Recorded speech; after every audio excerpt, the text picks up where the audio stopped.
Welcome everybody to our workshop. This is a project of the Kapwa Kabataan program in the Inland Empire. This is where we have youth volunteers put together a project to connect to their roots and then overcome the stigma of mental health. So for today, our featured intern is Chayenne Ofo-Ob. And the title of this is called The Journey, the Trek Through Decolonization and Anxiety. So for introductions, feel free to type in the chat your name, your pronouns, whose land you're on. If you're in California, you can use this link and it'll show you the different territories. And then just, maybe one word intention of why you're here for the workshop. So again, my name is Nicole de Maguindin, she, her, hers, and then I believe this is Kauai land. So I think there's a couple other ones too. Forgot. Sorry. And my intention for being here is to learn and to support. Hi guys, my name is Cheyenne. My pronouns are she, her, hers, and I'm currently residing on Serrano land and Kalia land. And my intention here for this workshop is to hopefully educate you guys and maybe start up a conversation about indigenous roots. Oh, thank you. And so for all of our workshops, we ask you all, if you can, please sign in so that we know who's attending and we can keep track of data for the county so they can continue to fund and support programs like this. And just a few group agreements before we begin. Please show respect to everyone with your speech, actions, and attitudes. And if there's anything else, any other guidelines you'd like for our discussion today, feel free to type it in the chat. So basically, we're going to talk about mental health, stress, anxiety, risk symptoms, protective factors, support resources, and then Cheyenne is going to share about decolonization and her journey connecting to her roots and through music and songs. So what is health?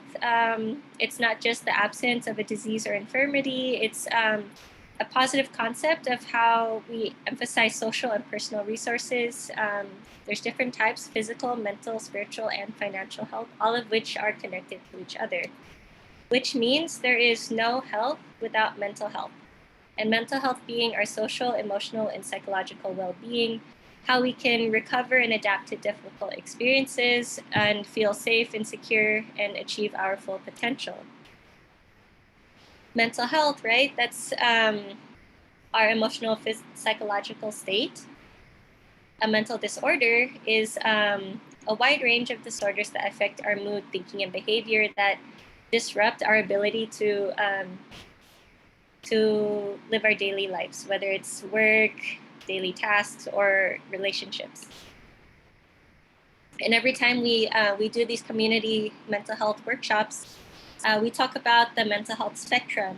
You can see at the bottom, a person can be anywhere on the spectrum, whether they're feeling well, unwell, or recovering. But what's important is that no matter where they are, they have access to the resources and the support they need to go back to wellness.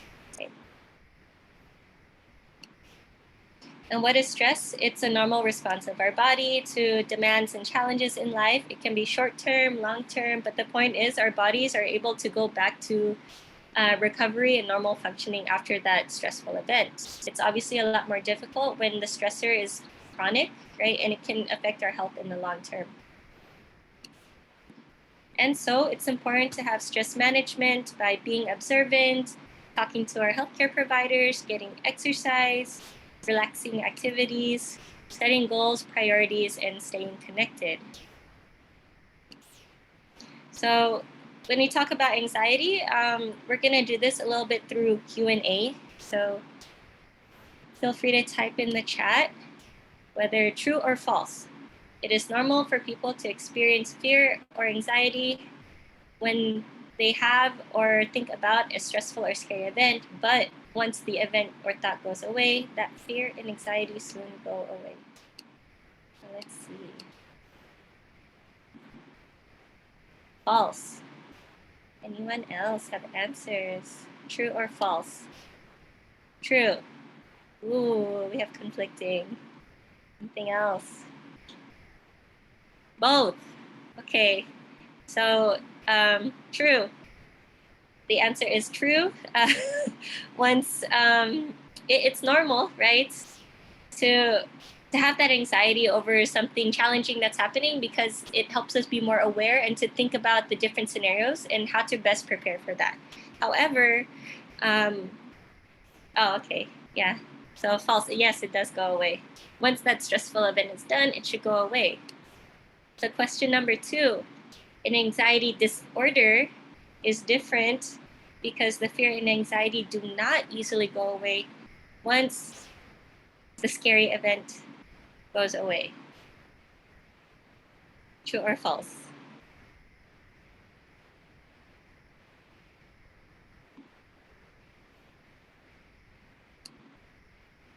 True. True. Yes, that's how we differentiate, right? Applying the concepts we learned a few slides ago, it's a disorder when it disrupts your daily living, right? And so with anxiety disorders, the symptoms are more severe, intense, they last longer, they interfere with daily life. And how common is this? 19% of, in 2017, 19% of US adults in that past year have experienced it, right? And of course, during this time of the pandemic, it's definitely increased.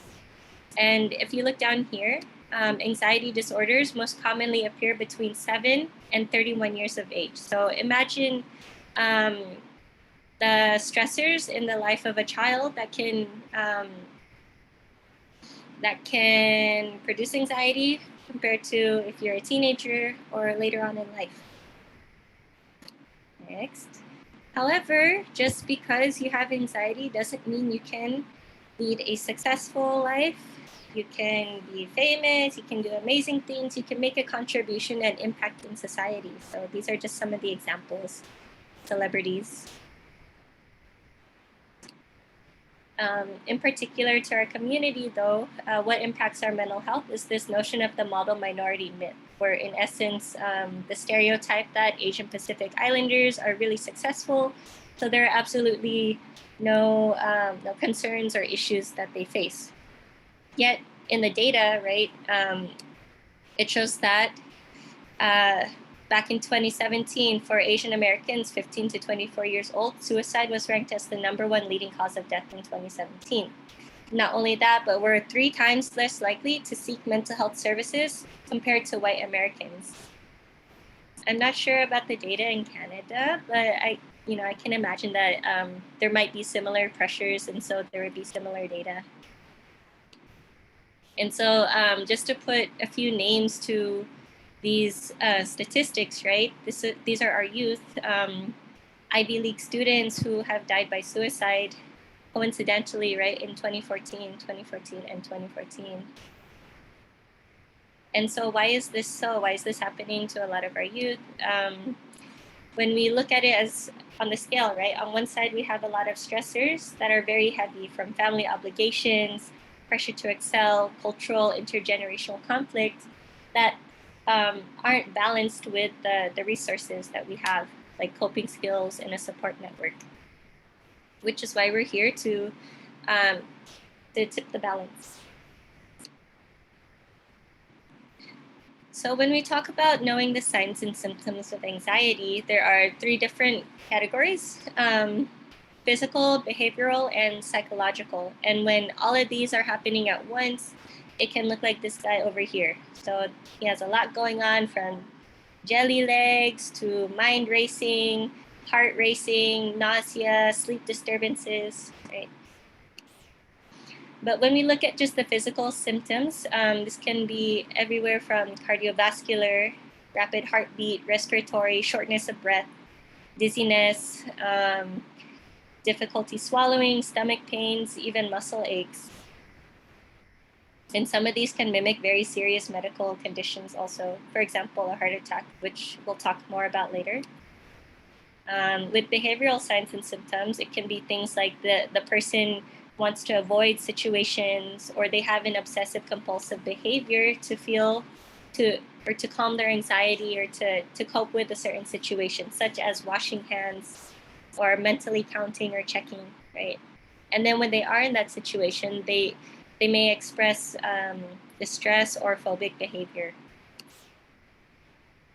With psychological symptoms, this includes what thoughts are racing through their mind, right? The unrealistic or excessive fears and worries, going blank, decreased concentration memory, feeling very restless, or on the flip side, fatigue, having a hard time sleeping. So what is a panic attack? In essence, a panic attack is a sudden onset of intense fear or terror with no apparent reason. And so when you see these symptoms right here, right, it can oftentimes be very confused with having a heart attack. So in instances like this, it's really important to seek the proper diagnosis from a doctor, right?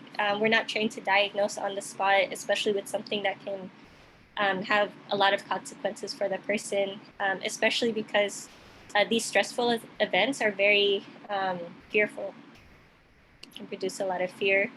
And you know what some celebrities have said, what does it feel like? It feels like you're about to die, right? Like yeah.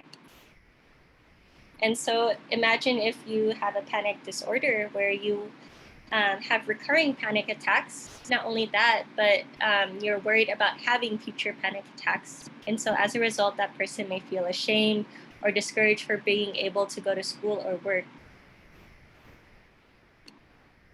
Social anxiety disorder, on the other hand, it's more where the person feels they will be judged, humiliated, or rejected. And this is a lot more than shyness, because it definitely has, it's not that the person is very introvert, it's that they have a lot of anxiety, and it affects their self-esteem. They get very fearful in situations like speaking in class, eating or drinking in front of others, right?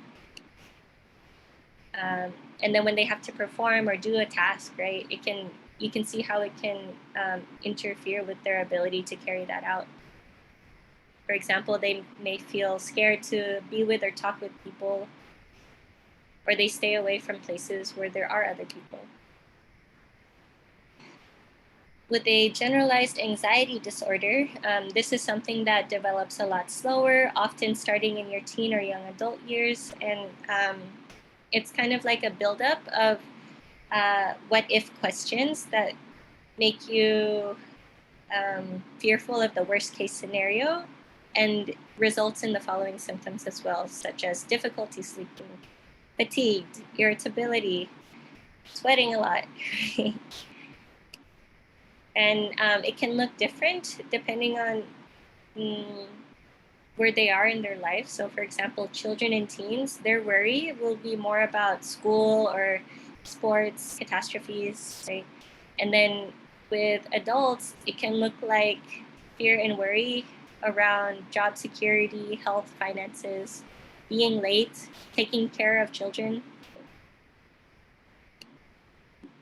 And then these are a few other anxiety-related disorders, in particular to children: separation anxiety, selective mutism. There's also obsessive compulsive disorder, as well as PTSD, right? And this develops in people who have experienced trauma at any age, and the symptoms can emerge months or even years after the traumatic event. So what are exactly the risk factors for anxiety? There's not just one. It can be a combination of all three of these, from genetic, psychological, to environmental. Right? So for example, a lack of coping skills, or they have a family history, or they're using substances that may make them very on edge. Right? And then environment, such as they're living in a conflict area, or an area that's really poor in resources or high trauma. right? Or they're coping with a chronic illness. On the other hand, there are a lot of protective factors, such as having strong supportive family connections, coping skills, effective mental health care, positive interests, things like that.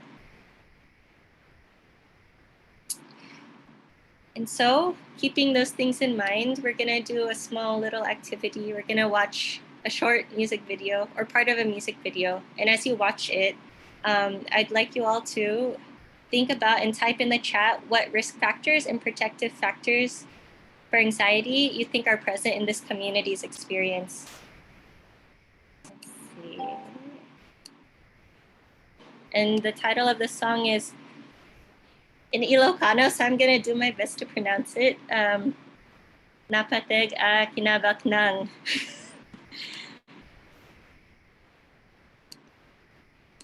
Let's play this.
kabsat di mapaspasamak banbantay na dadael mulmulan na pukawan uray dagiti danong nawan dametan kaput panpit awanen ti bagyanan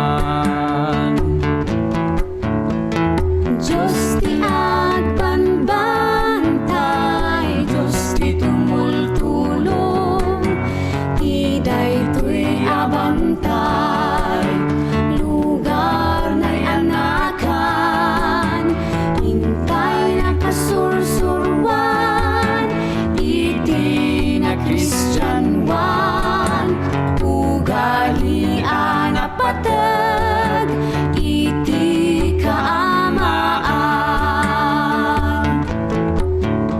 sa dino ti papanan dagiti tattao nadadael abantay apapalan ti kaadwan gaputi upenpit lumugal agap apa ag-aama ag-ina nagtitinig ulda Diyos ti agbanbantay Diyos ti tumultulong ti daytoy abantay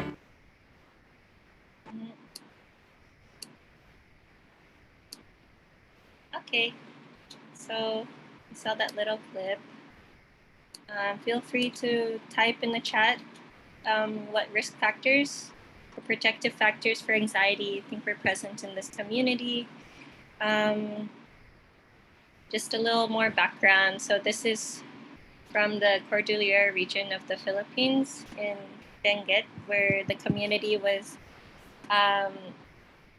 facing a struggle against, I think it was Cellophil Mining Company. So how do they navigate, conflicting families and at the same time understanding their heritage, and then what brought them together, not just in song, was also their spirituality too.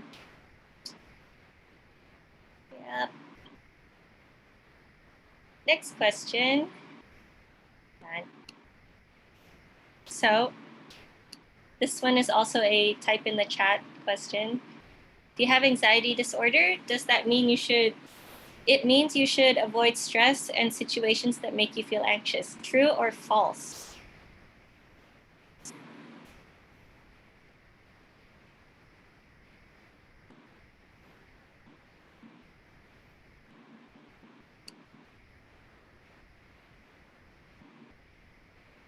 False.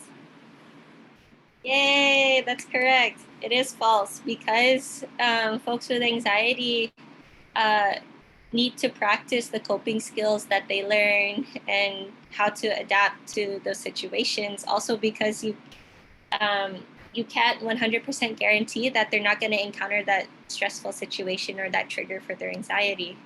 So what exactly are those strategies?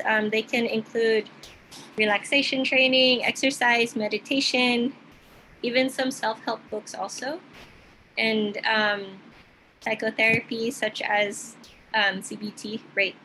It can help you identify how the way we think and behave causes us to feel anxious, help us figure out how to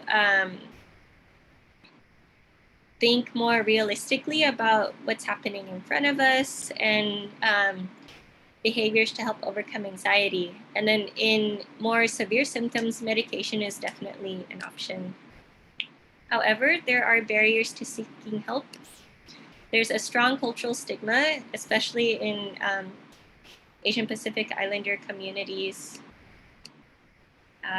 So this can look like this belief that we can do it on our own, the shame and embarrassment, feeling like getting help is a sign of weakness, right? There's also misconceptions around whether we can afford the time, if this will be confidential, or just not knowing the process of where to go, which can be really tricky because a lot of our community has different, they qualify for different insurance and things like that. So how to help, right? First is to express your concern and to know the signs and symptoms of anxiety. So I noticed that, and then you would say what you need. Second, listen non-judgmentally. Do not minimize or ridicule the symptoms they're experiencing. Third is to be supportive and positive. And then what's important is that you don't unintentionally encourage their anxiety by advising or assisting them to avoid those situations, right? We need to emphasize that folks need to have opportunities to learn how to face and manage their anxiety and to recover so that they can continue building up their sense of resilience, right? Which is a protective factor. I'm just gonna read a few things here. So y'all said that some protective factors were family and singing to release stress, connection to the land, right? And then another risk factor was intergenerational trauma, right? So for a lot of people from that community, from way back, Spanish colonization, different ways of colonization, right? There's survival, and then there are also traits that are passed down that have helped them to survive, yet at the same time, there were also negative coping skills too. So thank you for saying that, Mary. And then continuing on how to help, of course, encourage professional help if needed, connect to resources. If they're in immediate danger, definitely contact emergency resources such as 911. Okay. Or they can call or text the suicide hotline. There's also a teen line so that they can even talk to a peer, right? Someone their age if they want to. And then a lot of these are also US-based resources. Sorry, Roxy. But if there's, a resource out in Canada that you know for crisis, feel free to type it in the chat. If you're in Riverside County, there are mental health urgent care centers in Riverside, Paris, and in Palm Springs. And then there's also the Family Advocate Program to support families who have loved ones with mental illness. There's resources. This is us for Asian Pacific Islanders. Nico from the Filipino American Mental Health Resource Center is here. They do a lot of great work doing outreach workshops and volunteer opportunities. And then the Riverside Counseling Center, we offer services for children and Asian Pacific Islander adults. And hopefully someday we can get Filipino-speaking therapists there too. We have with us today Francis from the Kite Parenting Program. It's a program that helps different API immigrant families bridge the cultural gap in their families. It's an 8-week course. They have drop-ins available. And then there's us on Instagram, Kapwa Youth IE, right? And then later today, we have more workshops with our interns based on their different projects, such as rave culture and substance use. Tomorrow we have a Bible sharing, and then more substance use workshops about toxic Filipino culture, bridging the gap, understanding colonial mentality and trauma, and then this really interesting take on how to open the conversation about depression in a very lighthearted way. Okay lang kung hindi ka okay. It's okay if you're not okay.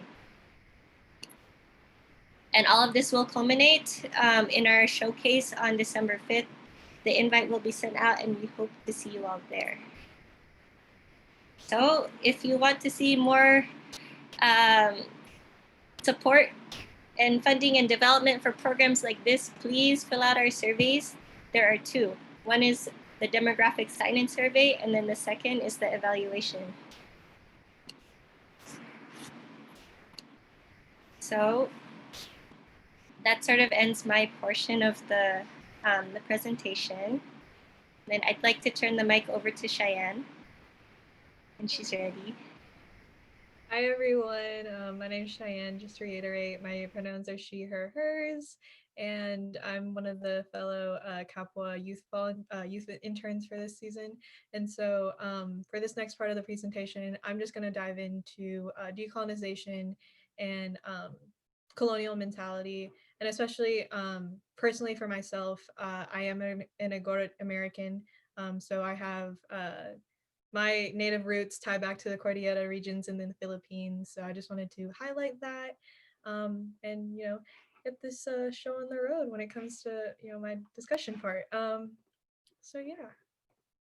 So just unpacking the term colonial mentality, a lot of the research that I have found comes straight off of E.J.R. David, who has done fantastic work studying and researching and trying to make colonial mentality a real thing that should be discussed more a lot in psychology and having that more deeper basis. So if you guys are more interested into that sphere, I do recommend reading Brown Skin, White Minds. It's very much an eye-opening read, and it was an eye-opening read for myself.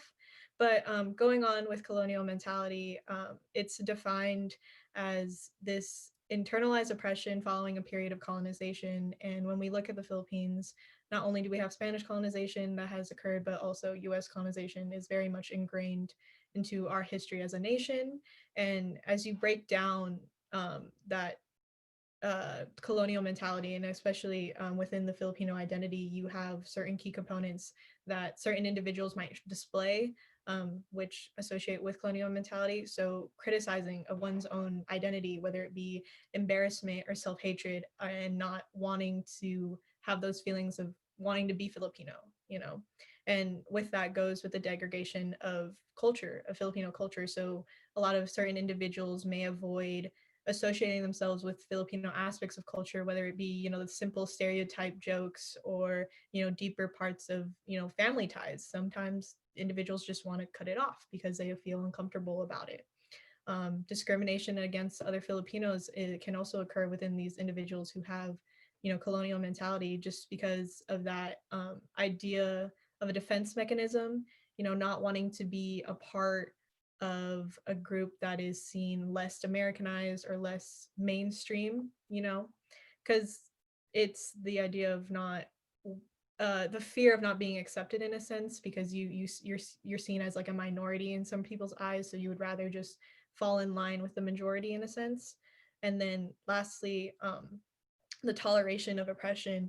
And so a lot of times when people try to go back and learn about the history of the Philippines, you see a lot of the times the history is not seen from the colonized view, but from the colonizer point of view. So a lot of times, as you sift through that history, you're being uplifted to try and support those nations that have come into to the Philippines and try to colonize us, and promoting that narrative like of the brown little brothers and sisters.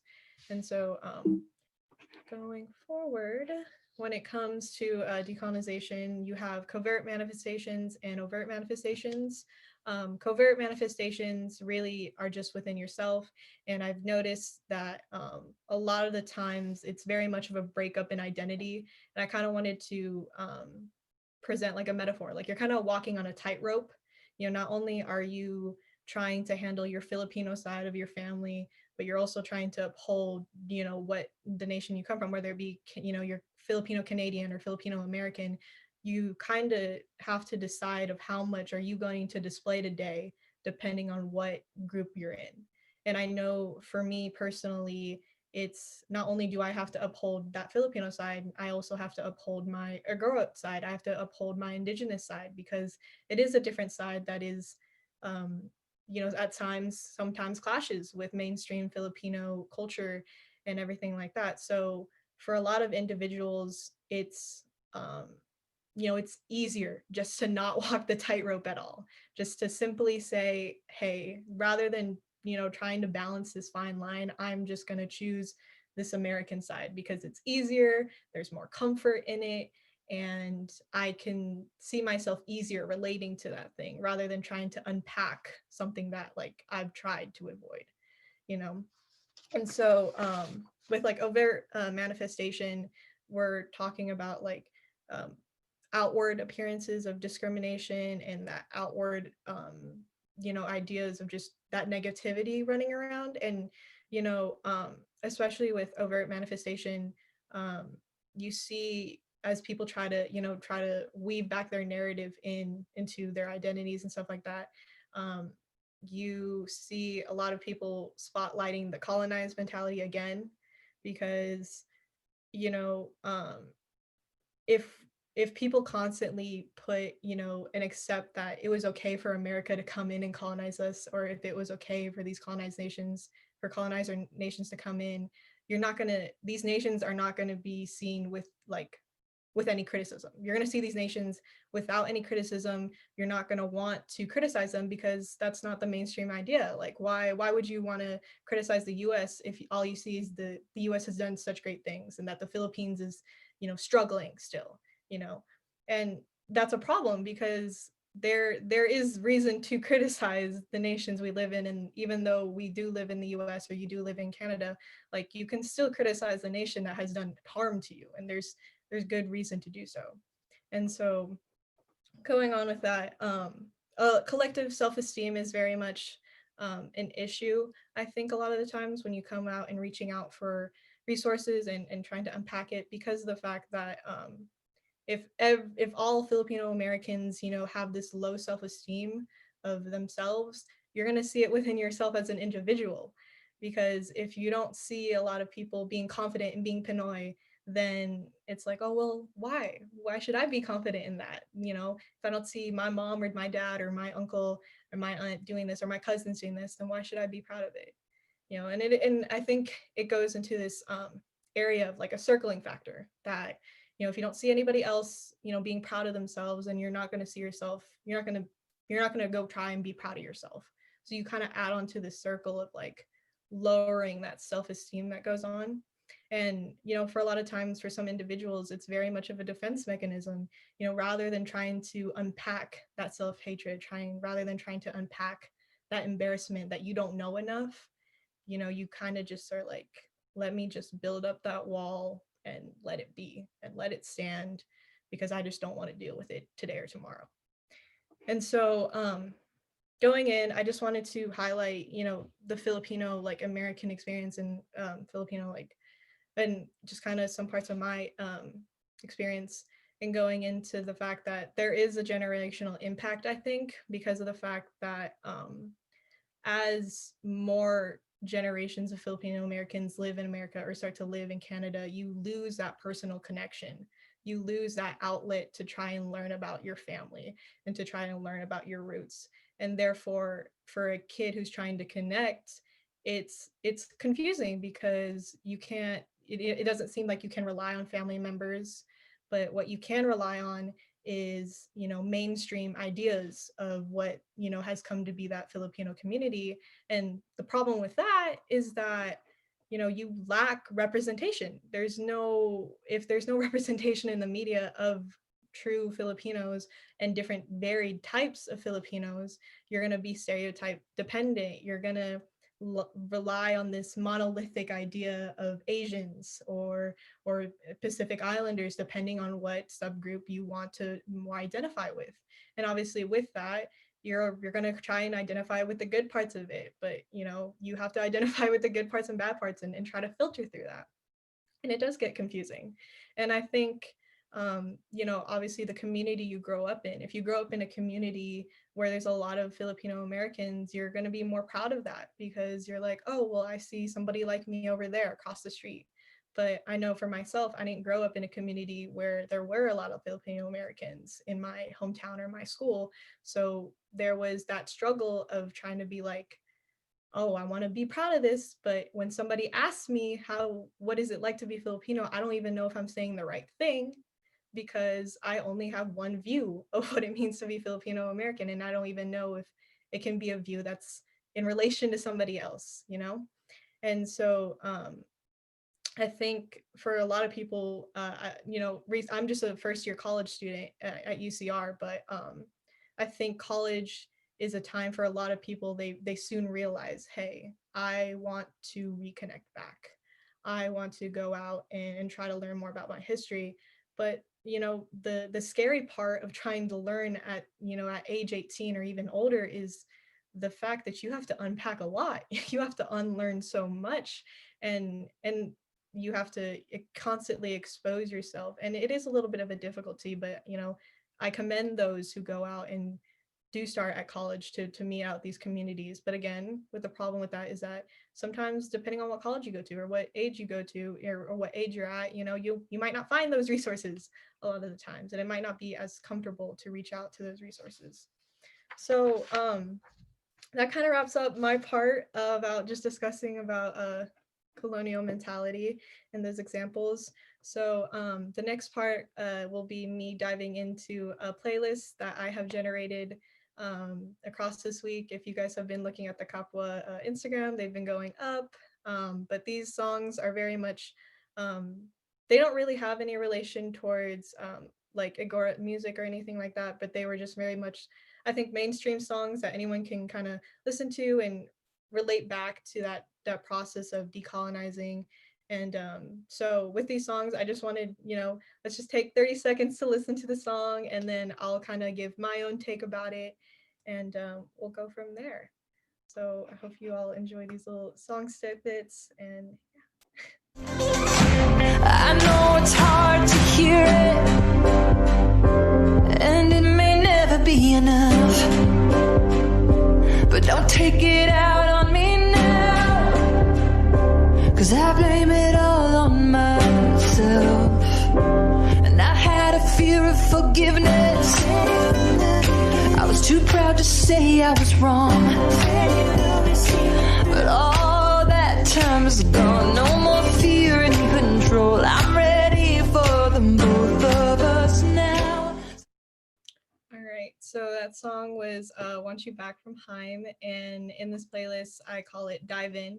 And so rather than seeing this song piece as a conversation with two people, I kind of see it as a conversation with myself, and that recognition with myself being like, hey, you know what, I understand that there's an imbalance between my Filipino and American identity, but I'm going to start now. I'm going to start connecting back to that Filipino part, because I'm done. I'm done talking about this Americanized self. I'm done. And I know for me personally, that kind of started when I fortunately had the chance to go visit back to the Philippines and see some family members.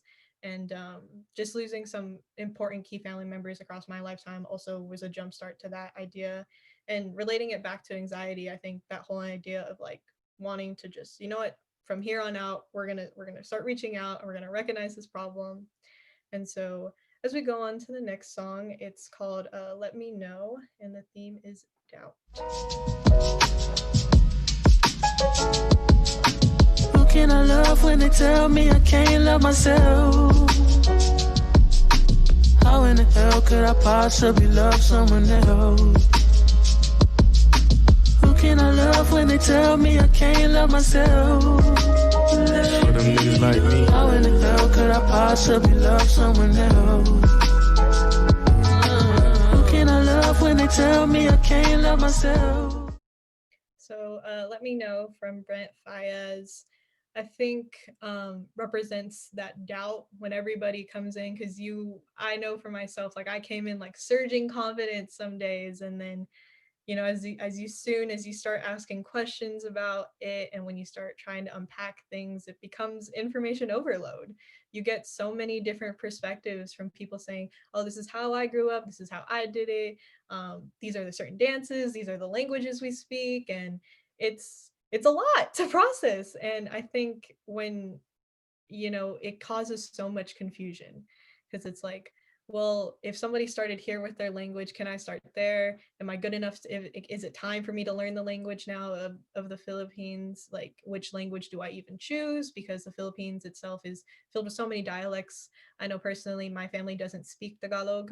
We speak Ilocano. Depending on certain family members, we might switch to Kankanae, we might switch to Ibaloy. It really just depends. And so, with that bombardment of information, you also get the bombardment of opinion.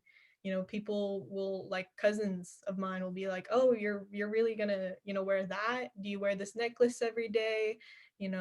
Oh, can you wear your tapis right? Or it's like, oh, you're gonna dance this certain agora dance. And it's like, it's a lot to handle when you're getting everyone's opinions and judging like every single move you make. And so I think it conveys this idea of just like doubt of like, oh man, can I really do this? Can I really unpack this identity I have and try to come back to it?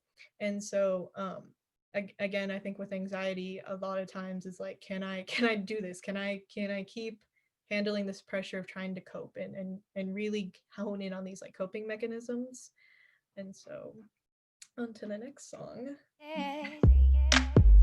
I don't mean to say this, but I'll be on the road and you make me so impatient. And you be getting old after everything I do.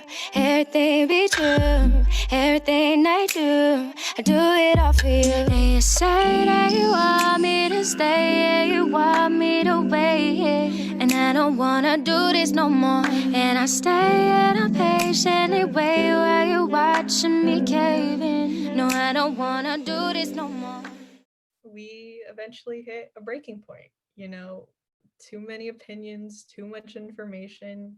It's let me let go. Like I'm gonna break. And I know for myself personally, it's a constant, reminder of like it seems impossible to try to reconnect to something that I don't have, or that I don't understand the language. And it's I think a lot of the times when people talk about their experiences of being indigenous or being Filipino American or just being a minority, I think a lot of times it's the idea of, am I good enough for this? Am I well educated enough about myself to talk about it with other people? Am I well educated enough about my past, about my culture, to even be in a platform to speak about this?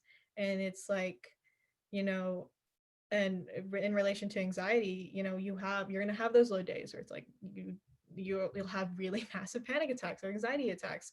And I think in this next song, I think realizing that you are going to have low days, it's okay, but also realizing that you are good enough, and that I think there's more, you gain more from having more stories out there than having one or two out there.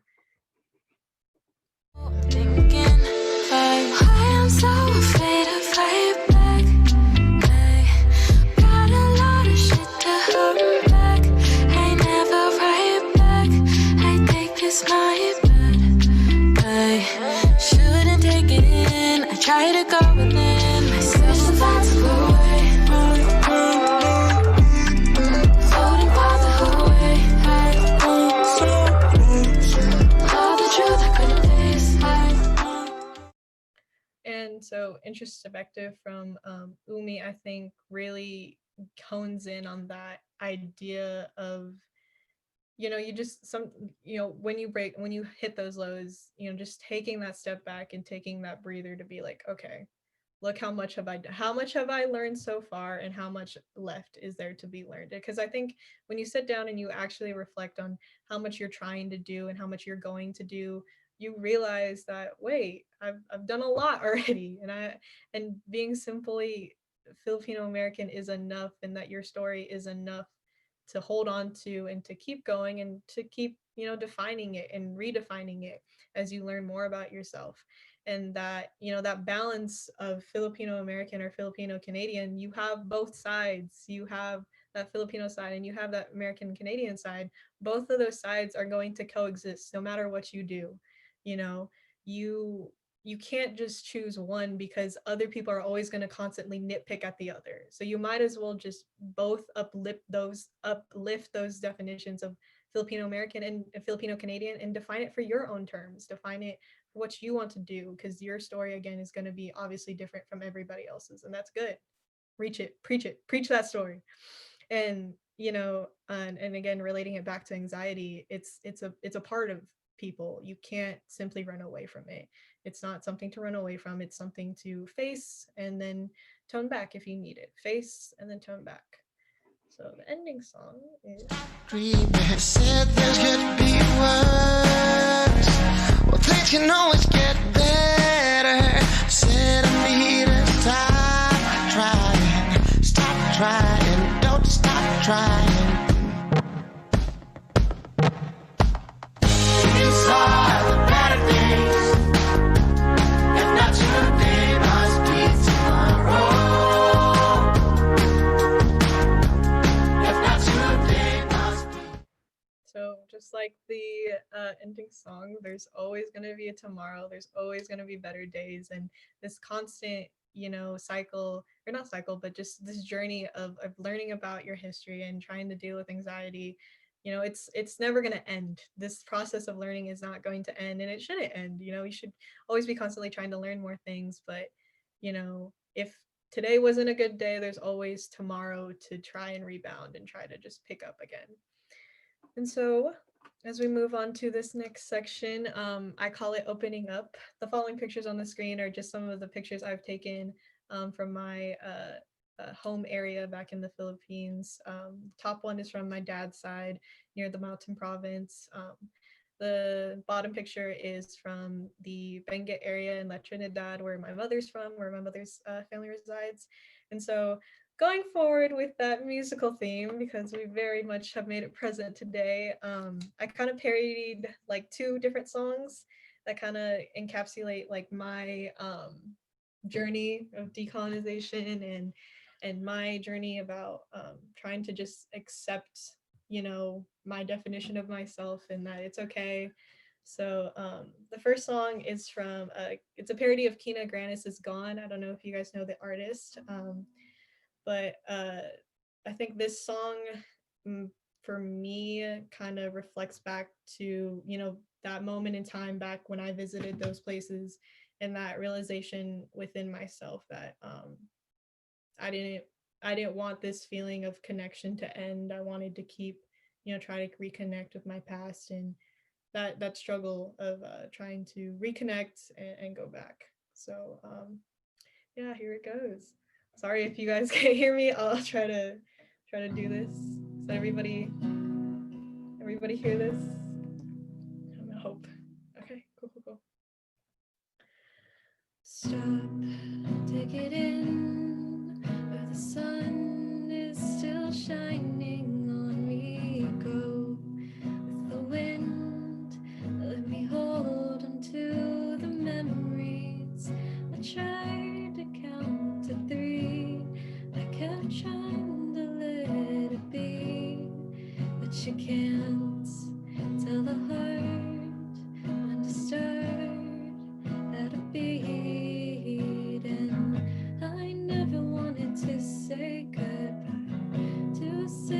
these long years go by.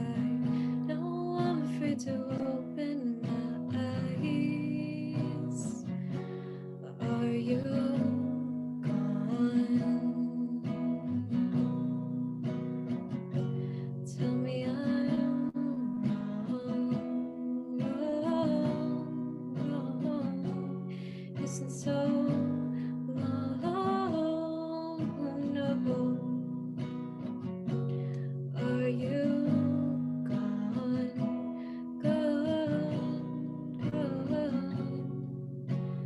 Now make space for the only things that mattered when we smiled, unafraid as we filled the night with laughter. I'm trying my best to be what you intended for me, but being enough is gonna be rough to complete. And I never wanted time to deny. I wonder if I should ask you why. Now I'm afraid to mend all these ties.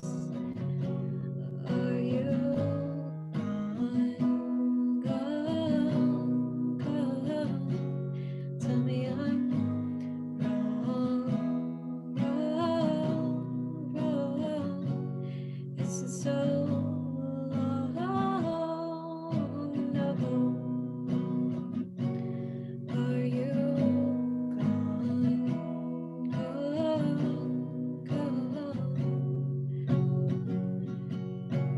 Pause right now. Don't wanna let this be. As the sunlight flees, I owe an apology. As I count the days, gotta change my ways. Hope it's not too late. Please stay. Is it done? Tell me I'm wrong. Are you gone?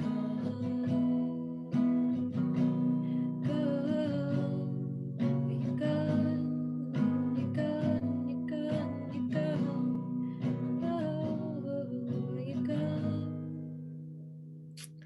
That's the first song. Hi. Here, let me I'll stop sharing. Sorry for the little roughness. So the next song I have is called When We Were Young, or it's Adele's parody of When We Were Young. And I think personally this song for me is, in my head, I'm not too sure if it's a conversation with somebody else, telling me that, like, are you good enough, or a conversation with myself and those doubts of, can I do this? Can I go back? And all that stuff. But yeah, I hope you guys enjoy this little rendition parody.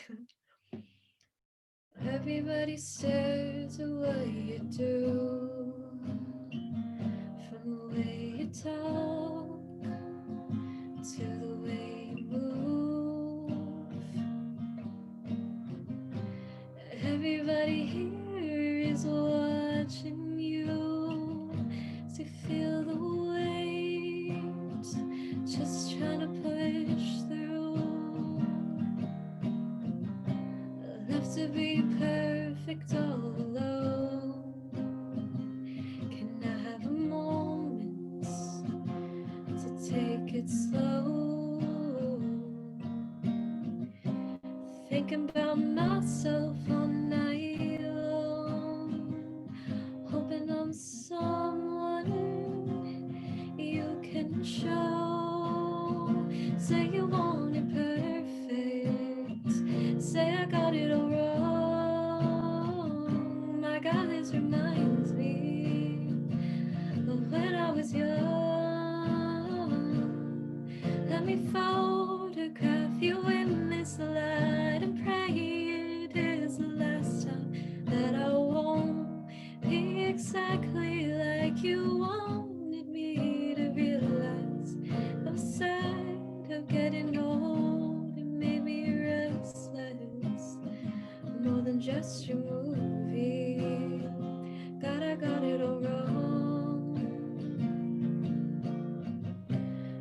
was so scared to face my fears, 'cause nobody told me that I'd be here. And I swear you're so hard to please. That's in my head as you left me. Say you want it perfect, say I got it all wrong. My God, this reminds me of when I was young. Let me photograph you in this light and pray it is the last time that I won't be exactly like you wanted me to realize. I'm sad of getting old, it made me restless, more than just your movie. God, I got it all wrong when I was young. Got it all wrong.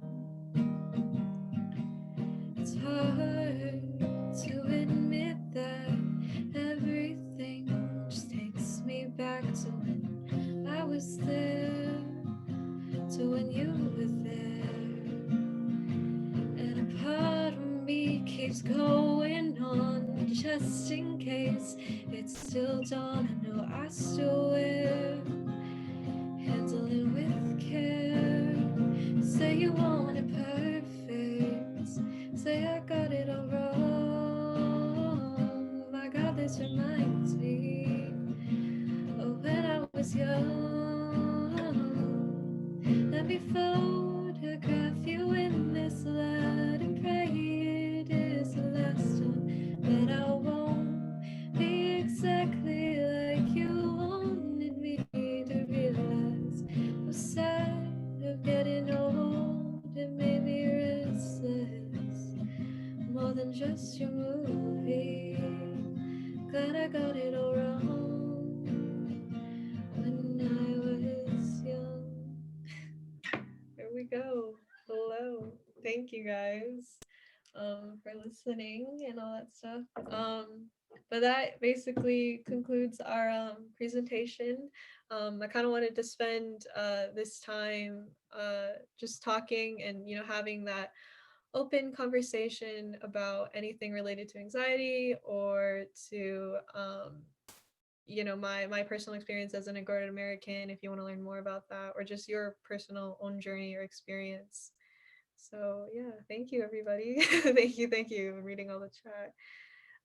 Melody, right? Lots of songs. Our time right now is around 2:20, so we're gonna kind of just close out soon. And then just again, if you want to stay connected, follow us on Instagram. And I hope this information, resources, is something that can help you and your loved ones. Congratulations, Cheyenne, on a successful project. Yay! Thank you everyone for being here. So if there aren't any other announcements, feel free to exit the chat, do what you gotta do, and then the core team plus Cheyenne will assess. Okay. Thank you so much for coming, y'all. So great. Nice to meet you, Roxy. Oh, you're such a bundle of sunshine in this workshop. Oh. Yeah.